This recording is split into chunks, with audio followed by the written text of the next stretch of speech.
Would you trust a doctor who audited every single medical class but never passed a single test? Probably not. Yet, many trust AI models that haven't properly been evaluated. Today, you'll learn exactly how AI experts rigorously test their models. Stick around because knowing this will help you immediately spot unreliable AI performance metrics.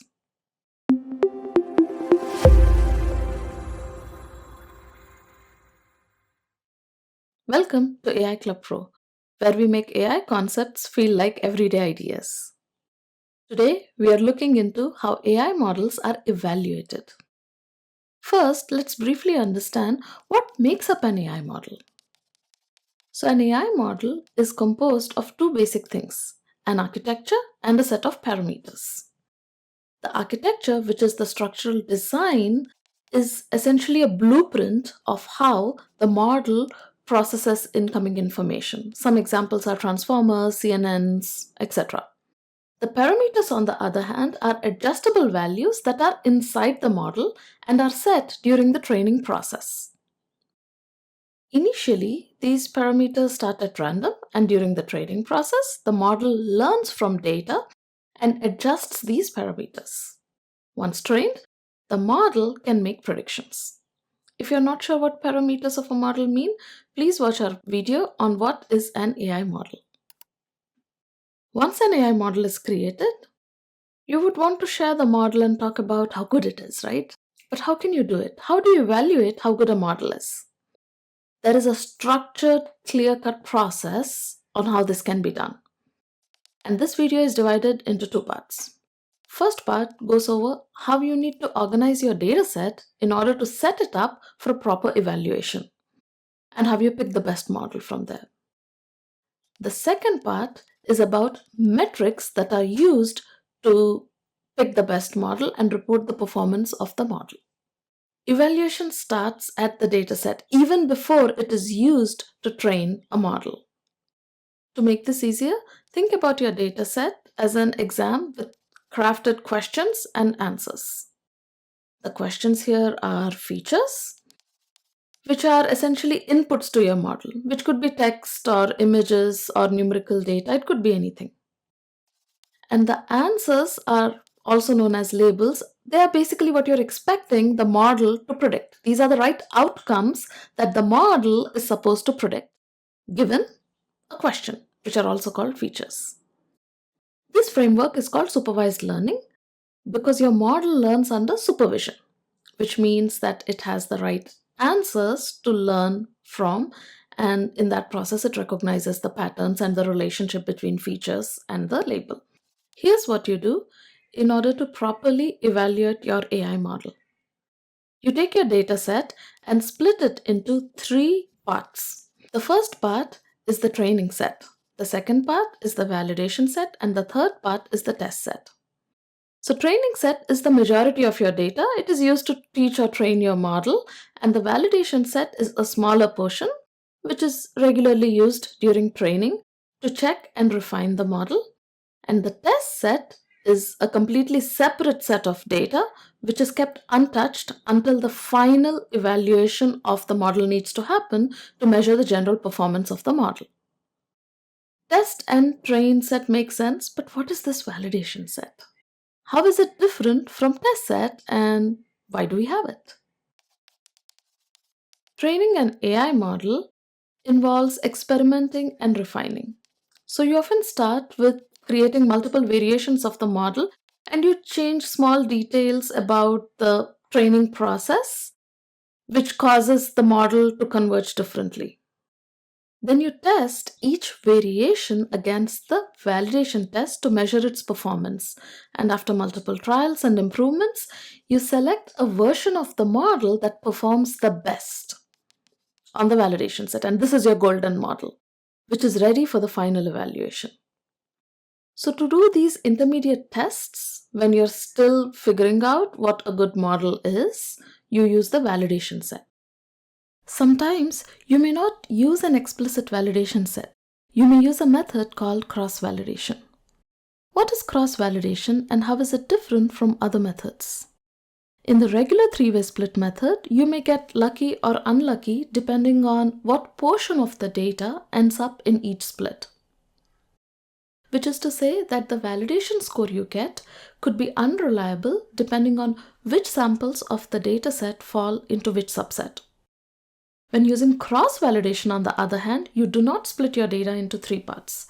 Instead, you split it into just the train and the test set. You dynamically set aside a validation subset from the training set. And this is done multiple times. So let's look a little deeper into this. In cross-validation, you break your data set into smaller, equal-sized chunks called folds. You can decide how many folds you want to split your data set into. Let's say you choose 5 folds. Now you have 5 equal pieces of your trained data set. Instead of running the test just once on one validation set, you do it 5 times.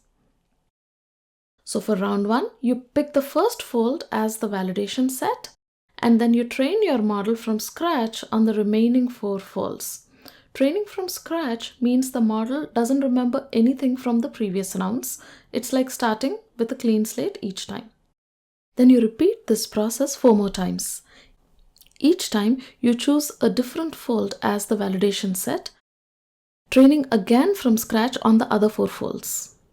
By the end, every single fold has had its turn being the validation set once. This ensures all data points are used for validation scoring, providing a balanced evaluation. After completing all 5 rounds, you'll have 5 different validation scores. Instead of relying on just one validation score, you average these 5 values that you have, and this average gives you a much more reliable and stable idea of how your model might perform on unseen data. So instead of depending on a single validation test, you have now tested your model from 5 different perspectives. So that's cross-validation. When you do this multiple times for different variations of a model, you will find a model that has the highest score, and that's your golden model, the one that is likely to perform the best for the problem in hand. So finally, you test your golden model using the reserved test set. After testing, it is essential to clearly communicate how your model performs. And choosing the right performance metrics depends on what your AI model is designed to do. Generally, AI problems can be split into 2 categories: classification and regression. In classification tasks, your AI predicts labels that are distinct categories. Think about recognizing whether an email is spam or not, or identifying animals such as cats, dogs, or monkeys in an image. So here you're placing things into distinct groups. And commonly used metrics for such a case are accuracy, which is simply how many predictions the model got right compared to all predictions. Pretty straightforward to calculate. Another one is precision, which tells you out of all the predictions the model made for a certain category, how many were actually correct. This helps you understand if a model is reliable when it says that something belongs to a specific category. There's another metric called recall, which tells you out of all the actual samples that belong to a certain category, how many the model was correctly able to identify. It's important for making sure that the model isn't missing many samples from a certain category. There's another score called F1 score, which combines precision and recall into one metric. Now, regression tasks, on the other hand, is different. It predicts continuous numbers like estimating house prices, temperatures, stock market values, and things like that. Here the model is predicting a numerical value. And common metrics in this case are things like RMSE, which is root mean square error, which indicates how far your predictions are on an average from the right value. When your predictions are close to reality, this value is low. When your predictions are far off from what they're supposed to be, then this RMSE value is high. Another metric is mean absolute error, which is kind of similar.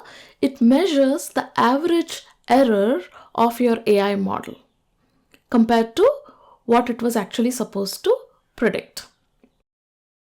Apart from these two, there's another important metric called R-squared error, which works differently compared to RMSE and MAE. This measures how well your model captures the patterns in your data. In case of R-squared, closer to 1 means your model explains the data really well, and a lower value means that it's unable to explain your data.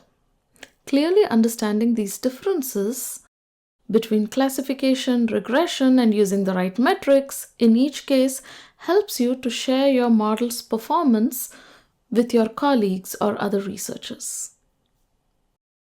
So that's a wrap. We have learned how AI models are evaluated and reported, and next time we'll dive deeper into what metrics are used to evaluate LLM models, which are neither classification nor regression type of models. If this video helped clarify the evaluation process, please subscribe for more clear and concise explanations on AI topics. See you next time.